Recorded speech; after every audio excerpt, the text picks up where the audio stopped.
Mesdames et messieurs, bonsoir. Ils sont connus sous le diminutif de psy, oui, pour dire psychologue, et sont non moins importants dans la chaîne du système de santé de notre pays et de tout pays d'ailleurs. Et ailleurs, c'est un titre protégé et quiconque ne peut porter ce titre de psychologue s'il ne répond pas à des critères spécifiques.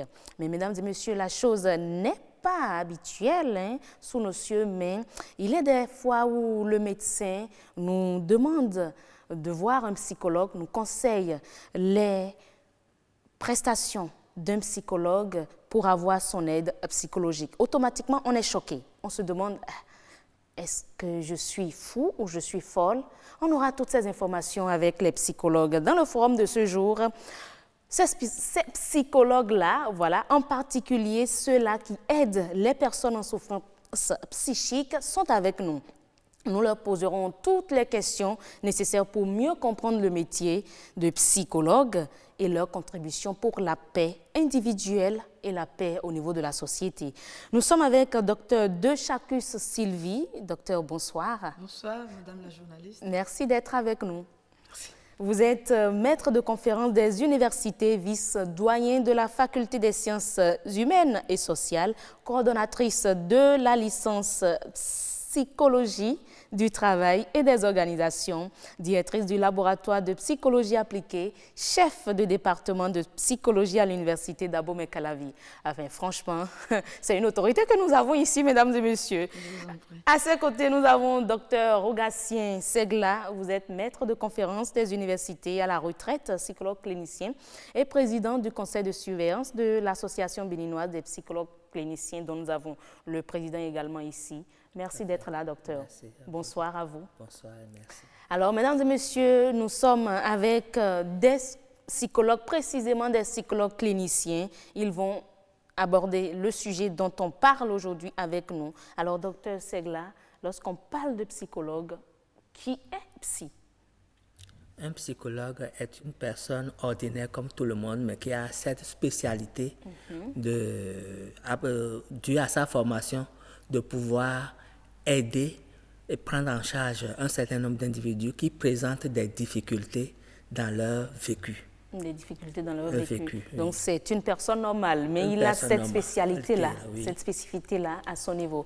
Le docteur Dechacus, quelque chose pour enchérir ce que docteur Segla a dit? Oui, Madame la journaliste, je voulais d'abord vous rappeler, lorsque vous parlez de psy, il faut savoir qu'il y a un certain nombre de professions à préfixe psy. Mais oui.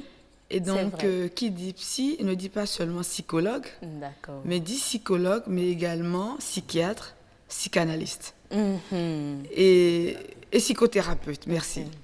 Et donc, ici, bon, vous voulez parler distinctement du psychologue. Est-ce à dire que le psychologue est différent du psychiatre? Tout à fait. Du psychanalyste? Tout à fait. Du psychothérapeute? Tout ce que vous venez de citer là? Exactement. La différence se situe à quel niveau? Alors, le psychologue, si vous permettez, c'est ce diplômé des universités qui a fait une formation de psychologie, de psychologue. Et donc, comme vous l'aviez dit tantôt, c'est un titre qui est bien protégé ailleurs et ça devrait l'être partout et chez nous. Et donc, il faudrait faire un bac plus 5 en psychologie pour se prévaloir d'abord le titre de psychologue ou être docteur en psychologie. Alors, le psychothérapeute qui est plus proche du psychologue, c'est celui-là qui a fait une formation qui peut être une formation certifiante comme qualifiante et qui s'est spécialisé dans une méthode thérapeutique bien distincte. Par exemple, une méthode, un spécialiste en méthode de thérapie cognitivo-comportementale peut se prévaloir, après sa formation qualifiante ou certifiante, du titre de psychothérapeute. D'accord. Et alors, le psychanalyste, lui, également spécialiste d'une profession à préfixe psy, c'est celui-là qui peut être médecin à la base, comme il peut être psychologue, mais c'est venu même psychanalyser, Et avant d'être psychanalyste, il faut se voir soi-même psychanalysé avant de prétendre à la prise en charge d'autres personnes. Se voir psychanalysé comment? Est-ce qu'il faut revoir son mental ou forger son mental autrement pour être psychanalysé? C'est-à-dire qu'il faut, sous la direction d'un spécialiste psychanalyste avéré, subir la psychanalyse didactique. On appelle ça didactique, c'est-à-dire c'est pour pouvoir se connaître soi-même et maîtriser son propre fonctionnement mental. Ce n'est pas qu'il est malade, il n'est pas malade, mais pour pouvoir aider les autres, il faut qu'il puisse se connaître lui-même, connaître ses forces, ses capacités à résister à un certain nombre d'éléments quand il est devant un patient. Oui. Parce que c'est vrai, il peut arriver que face à certaines détresses chez certains individus, que le thérapeute se retrouve à l'issue d'un accompagnement thérapeutique en difficulté. L'empathie, par exemple, c'est quelque chose qui fait partie intégrante des éléments pris en compte dans l'accompagnement thérapeutique, mais en même temps, il est souhaité que le thérapeute ou le spécialiste de prise en charge psychologique sache prendre la distance nécessaire et ne pas s'approprier le mal, ne pas s'approprier la pathologie que couvre le patient. Je ne vous arrête pas, mais bon, vous allez m'excuser. Oui. Je reporte ici juste les propos de la population.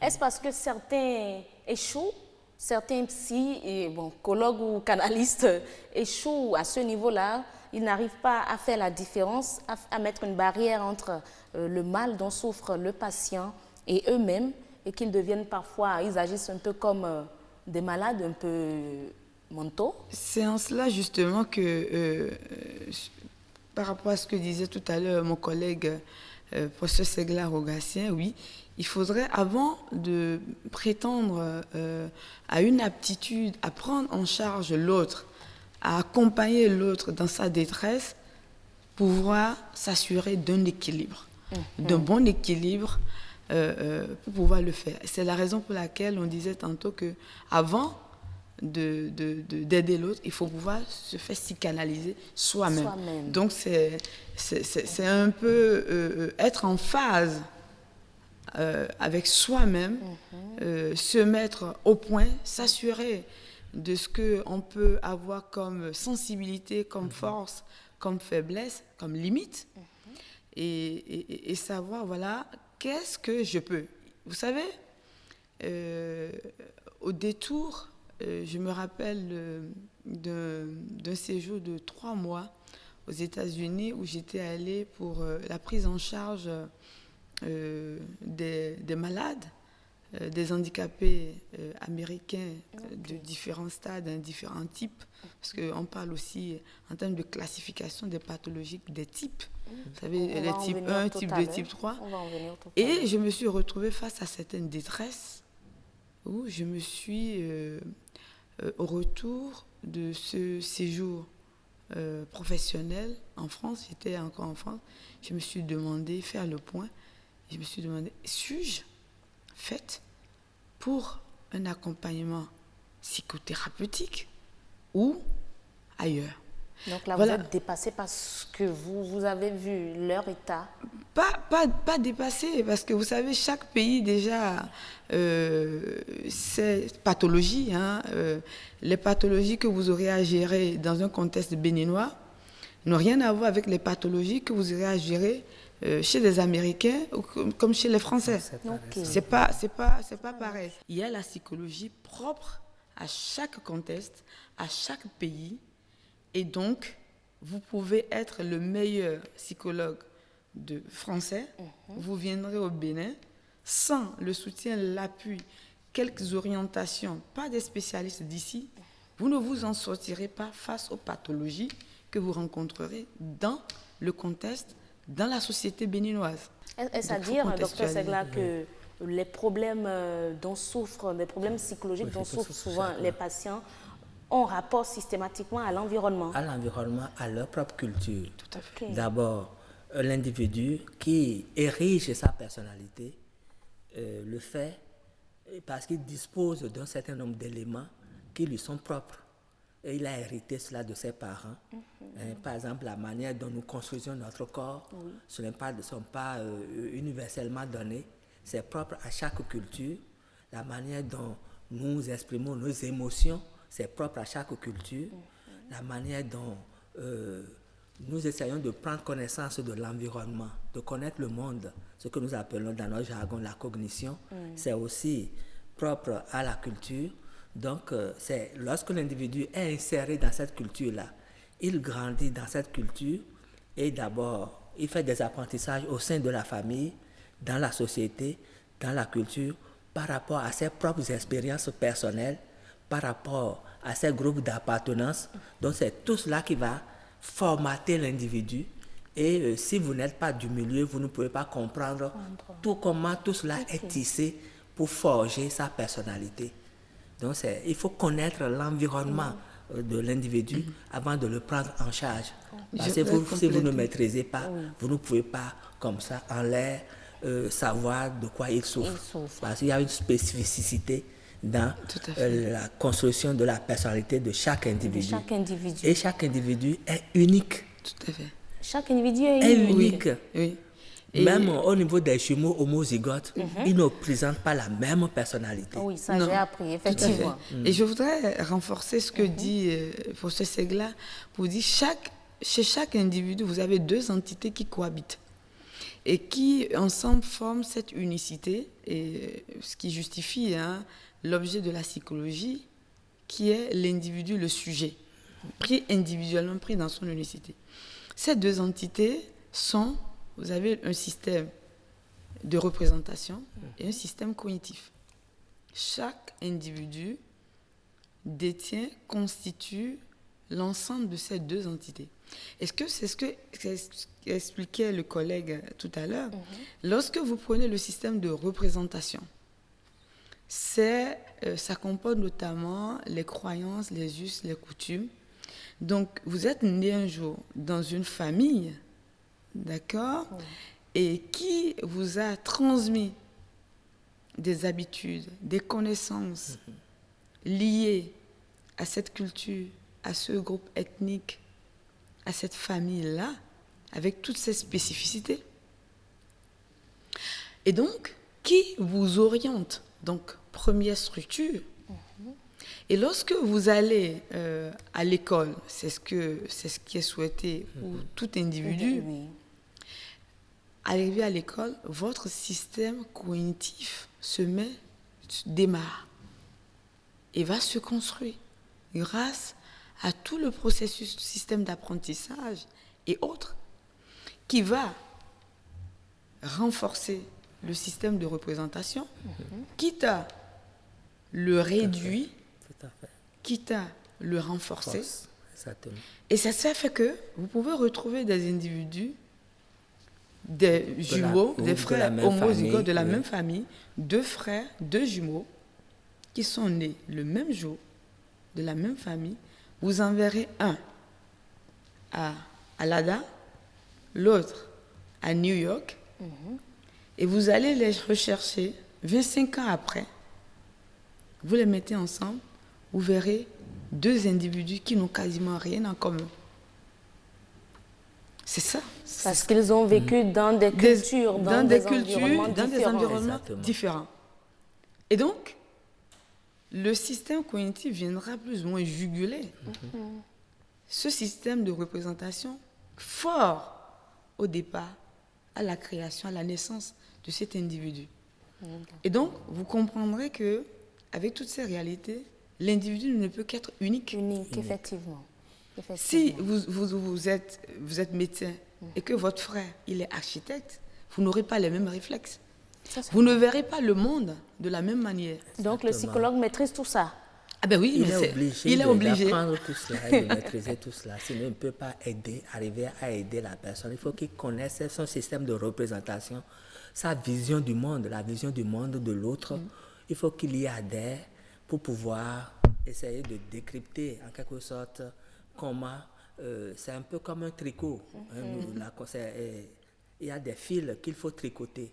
Donc dans notre système, il faut essayer de détricoter tout cela pour savoir où se trouve la problématique, la souffrance de l'individu. Voilà. Ben, s'il en est ainsi, ces problèmes de l'individu-là sont souvent de quel ordre? Quels sont les facteurs de risque, ce qui amène un individu à souffrir de problèmes psychologiques? Qui prend? Ah, mais il y a la qualité de la vie, hein, déjà. Il y a la qualité de la vie.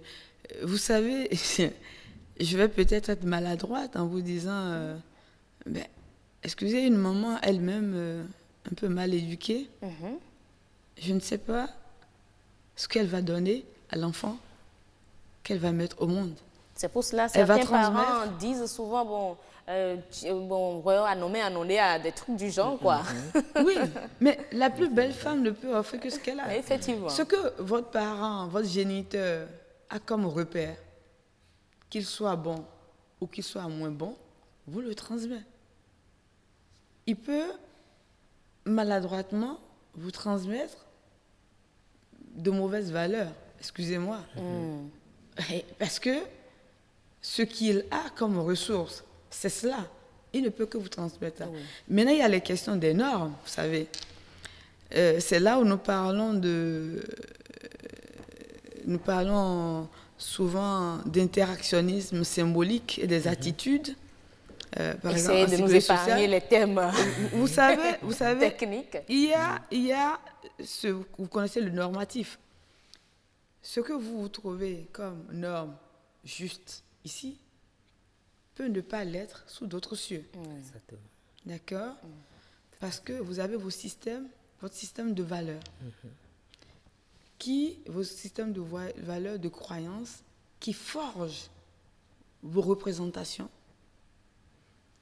lesquelles orientent votre perception, votre vision du monde. C'est aussi simple que ça. Donc, si je comprends bien, tout le monde peut avoir des problèmes psychologiques. Ce n'est pas des problèmes. Ben on oui, va pas dire, bon, c'est parce tout que le vous monde avez en a trop de besoin, y soucis. compris nous-mêmes. Nous-mêmes, Ah ben oui. oui. Vous-même? Vous allez me dire que le médecin ne fait pas de céphalée? C'est pas parce qu'on est médecin qu'on ne ferait pas de céphalée. Bien sûr, c'est vrai. Ce n'est pas parce qu'on est psychologue. L'avantage que nous avons peut-être par rapport à d'autres, c'est que nous percevons peut-être plus vite les signes alertes.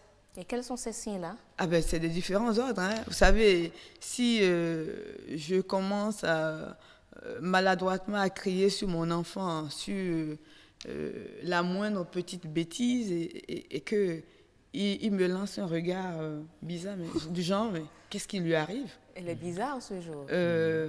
Vous savez, ma capacité à capter ce regard, d'accord, m'envoie, tel dans une technique de miroir, un reflet qui m'alerte. Mais pourquoi il me lance ce regard? Et ça m'amène à revisiter le comportement que j'ai eu tantôt, qui a amené à ce regard, ah oui, pour me rendre compte très vite qu'il y a quelque chose qui ne va pas. Et donc, qui m'amène à une évaluation, donc auto-évaluation dans le cas d'espèce, et me rendre compte qu'en fait, il y a disproportion entre l'agir de l'enfant et la réaction du parent que je suis. Vous n'allez pas dire, n'est pas donné à tout le monde d'avoir ce réflexe. C'est peut-être l'avantage que nous pouvons avoir par rapport à d'autres. Alors, pour quelqu'un qui n'est peut-être pas psychologue et donc qui n'a pas ces réflexes à développer, un petit rien peut prendre des proportions. Et donc, voilà, des parents qui ont tort, mais qui ne savent pas se remettre en cause, parce qu'eux-mêmes n'ont pas compris qu'ils sont en tort. Et donc, ça peut créer des malentendus, déficit de communication dans la sphère familiale. Et donc, de petits problèmes en petits problèmes, on peut amener, ça s'accumule et ça peut générer de gros problèmes. Et justement, quand ça vient à nous, en cherchant à comprendre, comme disait tout à l'heure mon collègue, en comprendre le pourquoi du comment des choses. C'est le rôle du psychologue. Chercher à comprendre le pourquoi du comment des choses. C'est-à-dire qu'on va chercher, fouiller dans la racine ce qui constitue la cause profonde de la détresse chez l'individu. D'accord? Qui est perturbé, voilà, parce que il y a une situation, il ne sait pas où donner la tête, il ne connaît plus les causes, parce qu'il ne sait pas se poser pour comprendre. Et donc le psychologue, lui, il est là justement pour l'accompagner, non pas pour lui dire le mal qu'il a, mais l'aider à comprendre cette détresse-là, dans la compréhension de sa personne, de son être, puisque lui seul se connaît mieux que personne et lui seul détient les ressources efficaces pour s'en sortir, pour se prendre en charge. D'accord. Ben, moi, je veux vraiment du concret. Bon, je ne sais pas, hein, mais il faut que ce téléspectateur qui nous suit là se dise, bon, aujourd'hui, si je vois tel comportement chez telle personne, je peux déjà me dire, imaginer peut-être que, est-ce qu'il n'a pas des problèmes psychologiques par exemple, quels sont concrètement les comportements? J'ai un ami et j'ai l'habitude, par exemple, de causer, de m'amuser avec lui. Mais le jour où je lui fais une petite tape sur le dos, il s'énerve, il éclate. Il se dit, mais qu'est-ce qui se passe? Le jour-là, comme d'habitude, moi, je lui fais une tape sur le dos en signe d'amitié. Et là, il dit, non, écoute, moi, je ne veux plus ça aujourd'hui. Je suis dépassé plus jamais. Plus jamais ça. Mais donc, nous, on appelle ça juste des sauts d'humeur, donc ça peut être plus grave que ça. Oui, parce que saut d'humeur, mais qui devient une réaction si vive et si brusque, ça appelle à quelque chose. On se dit, mais il y a quelque chose qui ne va pas ce jour-là. Soit parce que à la maison, il a eu des problèmes, ou bien la veille, il a subi d'autres problèmes, et puis bon, et habituellement, les simples camaraderies deviennent un problème chez lui. Là, vraiment, c'est ordinaire. Un comportement ordinaire qui n'est plus ordinaire le lendemain, bon, pose problème. Et des fois, on essaye de comprendre soi-même. On en parle à des amis et les amis n'arrivent pas à nous donner la réponse. Donc, on va se diriger vers un spécialiste qui lui dit, mais aide-moi à comprendre ce qui se passe en moi. Habituellement, je suis en bonne forme avec mes amis, mais aujourd'hui, là, ou bien depuis un certain temps, je ne veux plus les sentir. Donc, il y a quelque chose qui ne va pas. D'accord. Qui recevez-vous souvent en consultation? Du tout. Du tout. Du tout. Du plus haut niveau au plus bas niveau. Mais du tout. Mais, vous savez, mon collègue vous disait, vous avez des cas où même vous avez des personnalités aussi, hein, à différents niveaux. Et parce que il faut protéger, tout relève de la vie privée dès que on détient certains statuts sociaux. Et ça ne va pas, et on ne sait pas où donner la tête. On a conscience que ce dont on souffre ne relève pas du médical, donc pas du prescriptif. Tout à l'heure, on est allé très vite et on n'a pas défini le psychiatre, hein, parce que qui est quand même aussi un spécialiste de profession, de préfixe psy, qui est un médecin. D'accord, qui est un médecin, mais spécialisé en santé mentale. Donc, il est médecin, il s'est spécialisé après en psychiatrie, hein, donc en santé mentale. Et lui, il est dans le prescriptif. Et donc, il y a des gens qui disent, mais ça, c'est pas médical, parce que c'est pas les ressources qui manquent. Tout a été exploré, c'est pas médical. Ça, c'est définitif. Mais en même temps, on n'a pas suffisamment de ressources soi-même pour se prendre en charge. On a besoin d'accompagnement, de l'aide. Qu'est-ce qu'il faut faire? Vous savez, nos grands-parents savaient bien faire les choses. Aujourd'hui, le monde a évolué, la société a évolué et l'individualisme prend le pas sur la sociabilité collective. Et on se dit, il faut quand même se confier à quelqu'un. Mais on n'est pas n'importe qui. Alors, je ne suis pas n'importe qui, je ne peux pas raconter ma vie à n'importe qui. Donc, il y a l'indiscrétion. Donc, qu'est-ce qu'on cherche? On va se rapprocher, par exemple, du psychologue ou du psychothérapeute, selon le cas. voir le psychanalyste. Mais à ce niveau-là, le secret bien sûr, est gardé. Nous sommes tenus à la confidentialité. Il y a une éthique et une déontologie, d'accord, propre du métier, propre à toutes les professions à préfixe psy. Ok. Rien que pour le psychologue, oui. Je vais remettre le micro à monsieur le vice-président de l'association qui s'occupe des questions liées à la déontologie et à l'image du psychologue. Vous êtes sûr que le secret professionnel est respecté? Oui, pour ce qui est des membres de notre association, nous veillons à ce que... Parce que tous les psychologues ne font pas partie de l'association? Nous veillons, tous les psychologues cliniciens, pour le moment, ne font pas partie de l'association, pas encore, puisque l'association existe il y a à peine 1 an. D'accord. Et donc, tous les psychologues ne sont pas partie prenante pour l'instant. Et nous veillons à ce que tous les praticiens aient connaissance du code de déontologie. Et nous faisons aussi des visites sur leur lieu de pratique pour voir un peu comment dans quelles conditions ils travaillent, est-ce que cela garantit la confidentialité. Et cela dit, je voudrais aussi revenir sur les raisons pour lesquelles on pourrait aller voir un psychologue. Vous savez, toutes les situations de la vie peuvent nous amener à aller voir un psychologue. Une situation de deuil, qui est un problème que n'importe qui, que tout le monde rencontre, et qu'on a du mal souvent à surpasser à cause du lien qui existe entre nous et le disparu. Il y a aussi que vous avez votre enfant qui peut-être est brillant au premier cycle, et puis subitement vous constatez qu'au second cycle, il baisse en termes de performance scolaire. Ou vous avez un enfant dont il a un fort potentiel intellectuel qui n'aime pas aller au cours. Pourtant, il a des qualités avérées qui prouvent que à ce niveau d'études, il peut être brillant, comme il y a de nombreux comportements. Dans l'environnement de travail, vous avez un employé qui est très performant, et puis un matin, vous constatez qu'il baisse en performance, ou bien qu'il devient impulsif, et qu'il commence à troubler l'ordre, à tenir des propos agressifs vis-à-vis de ses collègues. Vous êtes en ménage, en couple, et vous constatez qu'au sein du couple, il ne se passe pas une semaine sans que l'époux et l'épouse ou les deux conjoints n'aient des difficultés à gérer le couple.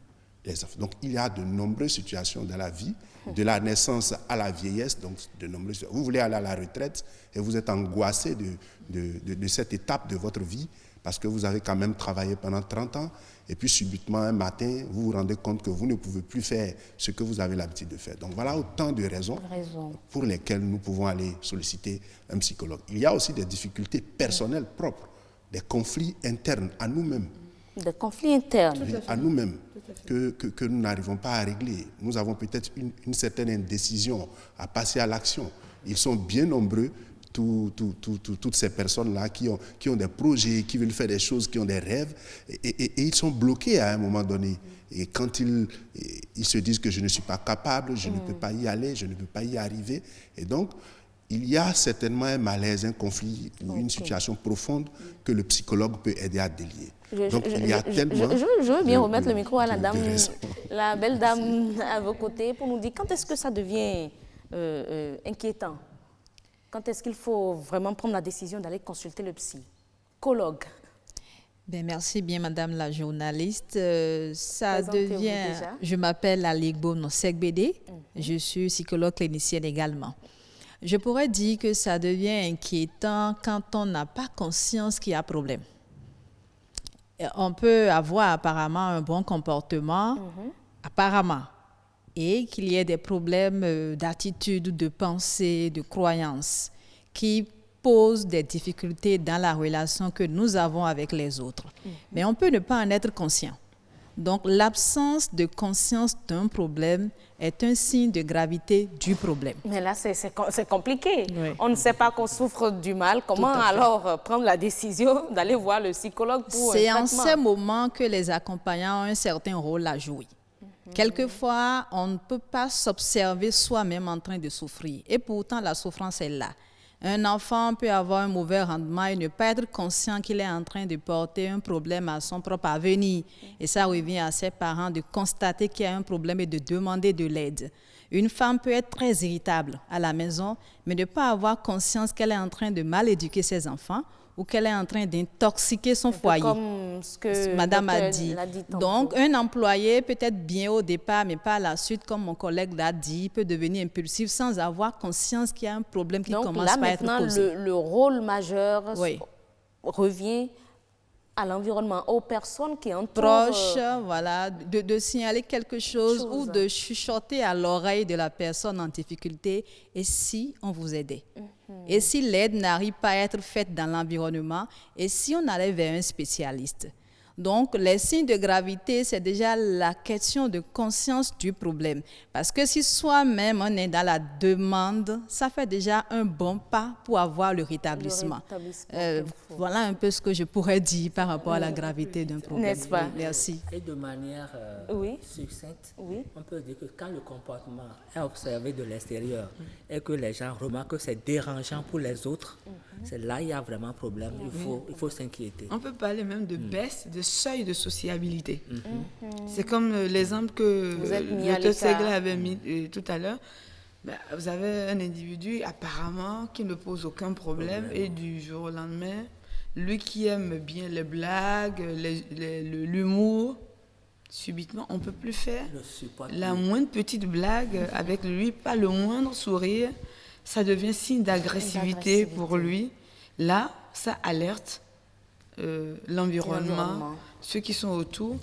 Et donc, il va falloir que ceux-là fassent quelque chose pour accompagner. Mais comme dirait Madame Aligoun, c'est que quand c'est l'individu même qui prend conscience de la chose, de ses malaises, le traitement est plus rapide. C'est plus rapide parce qu'on dit souvent, celui qui est conscient de son mal, il est déjà guéri à moitié.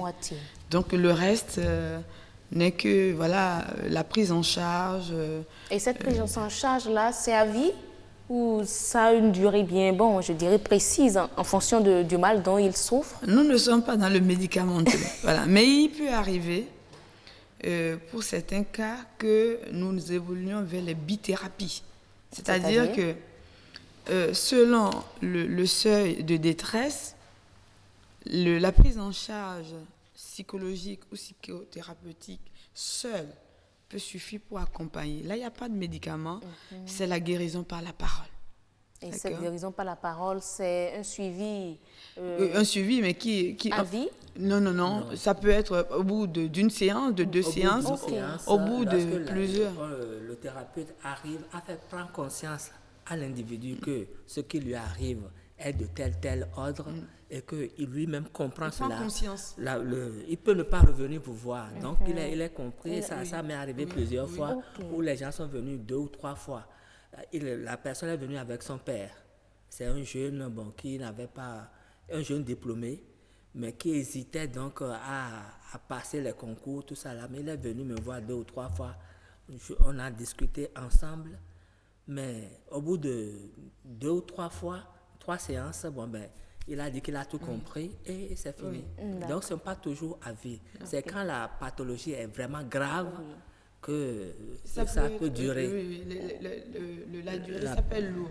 Et c'est pour ça que quand j'ai appris une ou 2 fois qu'il y a de ces psychologues qui demandent à des patients ou des clients, parce qu'on peut dire patient ou client, de déposer une somme d'argent justifiant 10 séances. C'est un peu comme de la kinésithérapie. 10 séances, un peu comme... Je dis non, ça c'est de l'heure. On ne peut pas... Non, mais finalement, c'est pas possible. La prise en charge, elle n'est pas gratuite. Est-ce que c'est à la portée du patient en face de vous ou c'est à la tête du client? Bon, vous savez, il y a quelque chose qu'on apprend souvent et ça nous dérange quand on entend des populations dire mais comment on va parler avec quelqu'un pendant un moment et dire qu'il faut payer de l'argent. Parce qu'ils ont pris l'habitude d'avoir des prescriptions. Mais en réalité, les vrais soins, c'est là. C'est celui qui vous soigne pas la parole. Doit-on comprendre que et qui est votre travail coûte cher? Ah oui, cher d'abord en termes de formation, en termes de technique dont le spécialiste détient pour accompagner efficacement. Parce que là... Et là, le patient, il paie tout ça? Il doit payer tout ça? Mais bon, non, quand on lui demande de payer pour une consultation 5 000 francs, ou même dans certains cas 10 000, c'est pas encore trop demandé. C'est pas trop demandé. D'accord, je veux bien avoir à côté du soin dont il bénéficie. Parce que là, c'est du soin sans effet secondaire. Vous défendez bien le domaine. Madame, oui, voilà. À votre niveau, vous êtes psychologue également, clinicienne. Présentez-vous le nom. Agenda Mireille. D'accord. Vous recevez, vous intervenez où? Moi, j'interviens au niveau de l'association La Chrysalide. Ok. L'association prend en soin les enfants qui ont un handicap intellectuel. D'accord. Donc, ce n'est pas que vous êtes là et les patients viennent vous voir? Non.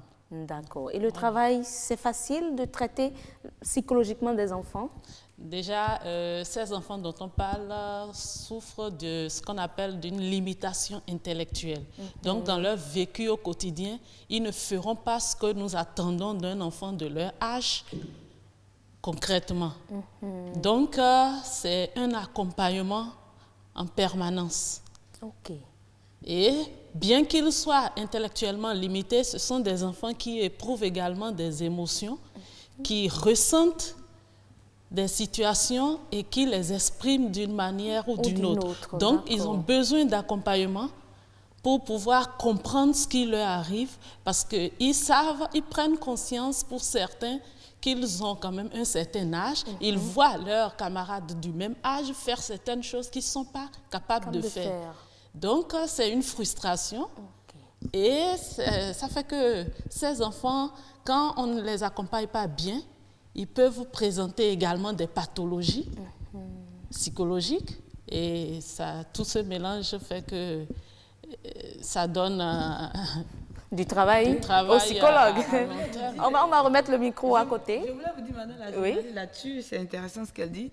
Il suffit, puisque nous détenons des tests pour évaluer aussi, il suffit d'évaluer le quotient intellectuel de ces enfants-là, et vous comprenez tout de suite qu'il y a dysfonctionnement. D'accord. Parce que souvent, ils ont leur QI, donc quotient intellectuel, inférieur à la normale, indiqué par rapport à leur âge. Donc, il y a parfois des retards mentaux auxquels, voilà, certainement qu'ils, grâce à leur accompagnement, ils font un travail important sur le terrain, on en entend parler. Ils arrivent à aider à réajuster un peu les choses. Alors, oui, présentez-vous. On m'appelle Michel Mehinto. Oui. Je suis le président de l'association béninoise des psychologues cliniciens. Cliniciens. Alors, dites-nous déjà, vous êtes au nombre de combien précisément? Dans l'association, nous envoisinons actuellement 200. 200. Au plan national, on peut avoir un chiffre? Des psychologues, on peut en dénombrer même 500 et plus. Hein. Donc, il y en a en quantité pour satisfaire tous les Béninois qui sont dans le besoin. Il y en a en quantité. Et en qualité? Mais il y a, évidemment, il faut reconnaître qu'il y a un travail qui est en train d'être fait.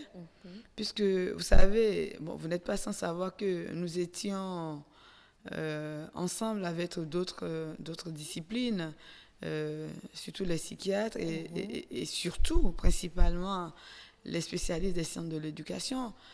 Et donc, ce moment d'une décennie de tronc en commun qu'il y a eu avec cette Peut-être que certains se transforment en psychologues sans l'être? Non, ce n'est pas ce qui m'intéresse, mais ça fait que nous n'avions pas forcément mis à profit de nos apprenants toutes les ressources nécessaires. Et aujourd'hui, un travail est en train d'être fait, parce que nous avons la chance d'avoir aujourd'hui un département à part entière, d'accord, qui dote les apprenants d'une formation aux standards internationaux, donc digne de psychologue, et en même temps, grâce aux formations à la carte que nous initions et des collègues spécialistes, psychologues, psychothérapeutes, que nous invitons d'ailleurs de Paris 8, de Lille et d'autres pays, ils viennent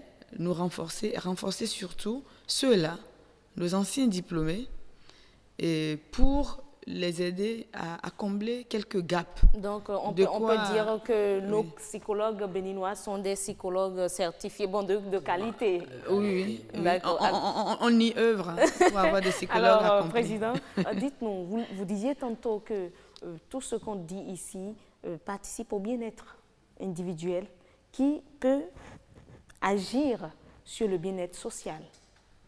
Oui, ça peut agir sur le bien-être social dans la mesure où lorsque l'individu a des difficultés, a des problèmes, il ne pourrait pas véritablement participer efficacement à la construction de sa société.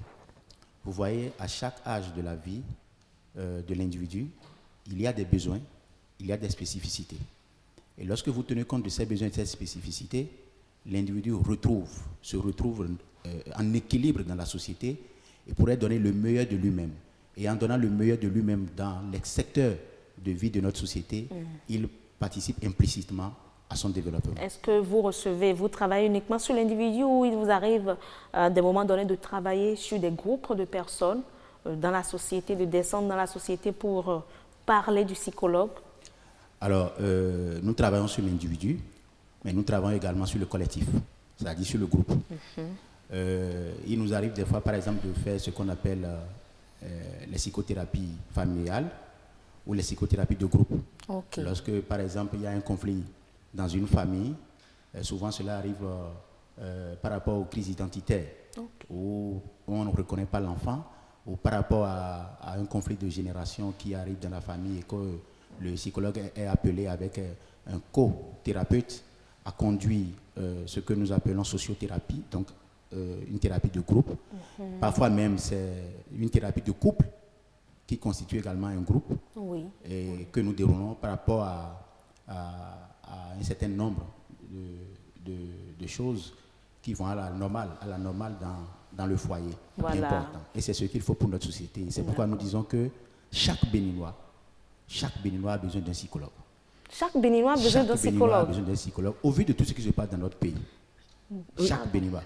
Il y a ce qu'on appelle le normal, il y a ce qu'on appelle le pathologique. Et à ces deux niveaux se trouve le psychologue. Il y a ce qu'on appelle le social, il y a ce qu'on appelle le biologique. Le psychologue est encore à ces deux niveaux. Et donc, le psychologue est partout où il y a un homme qui travaille, où il y a ce qu'on appelle l'activité humaine. D'accord. Madame, vous présentez-vous aussi? Moi, c'est Faridat Ibrahim, je suis psychologue clinicienne. Vous êtes dans un hôpital ou vous êtes en privé? Disons les deux. J'interviens dans un centre d'accueil de protection de l'enfance.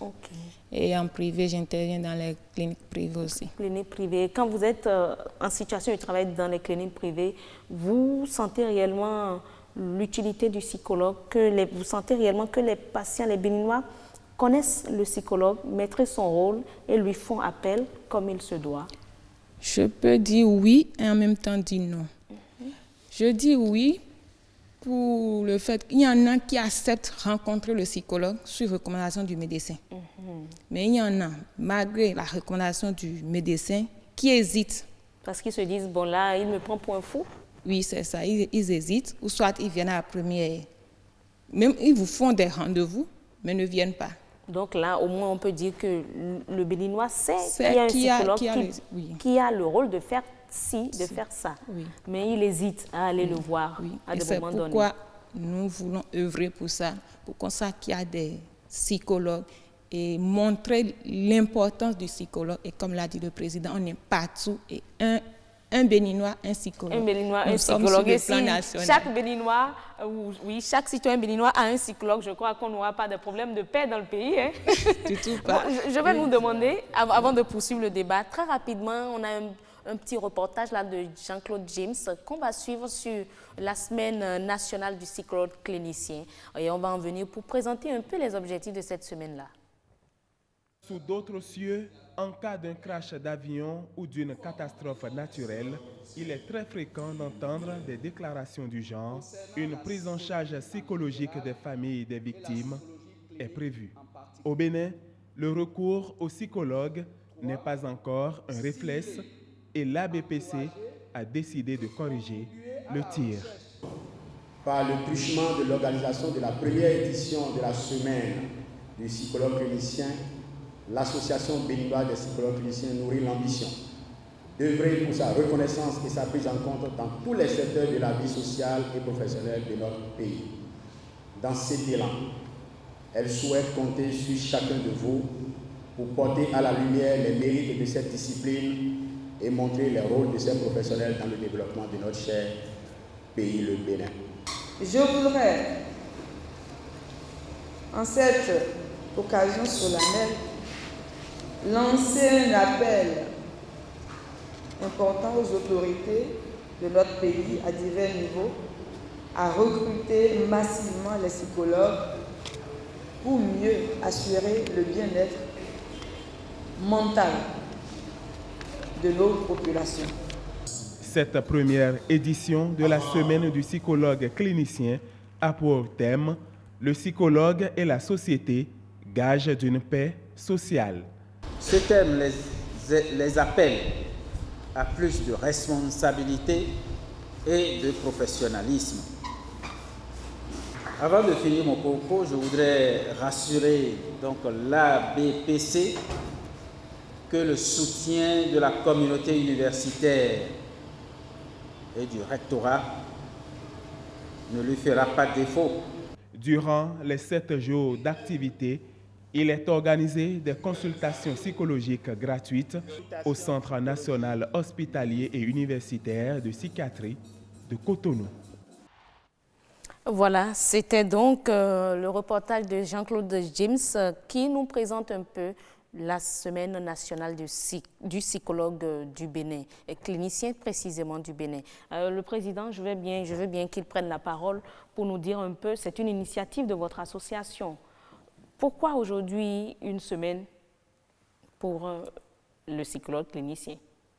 Quels sont les objectifs? Une semaine pour le psychologue clinicien, parce que nous avons constaté que le psychologue clinicien intervient dans plusieurs domaines dans notre pays.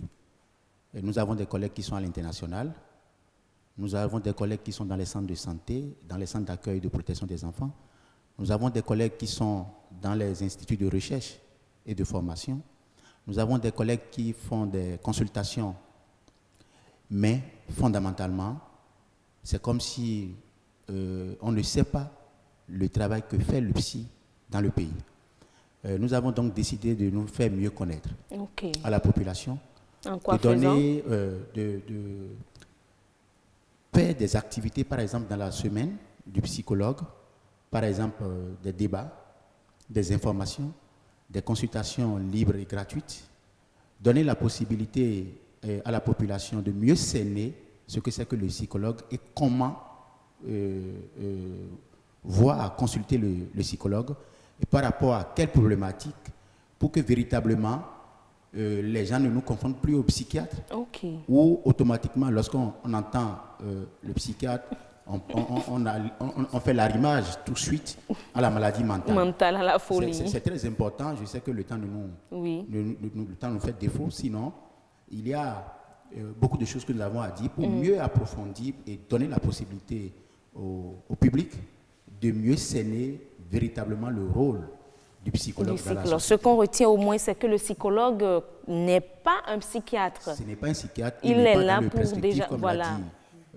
Madame, même avec votre permission, par rapport à ce point que Dr Mentor souligne, c'est le lieu d'interpeller aussi les pouvoirs politiques sur la question. Lorsque on parle des élections à différents niveaux, que ce soit élections présidentielles, législatives, au niveau même des élus locaux, on parle des examens médicaux, expertise médicale et souvent psychiatrique.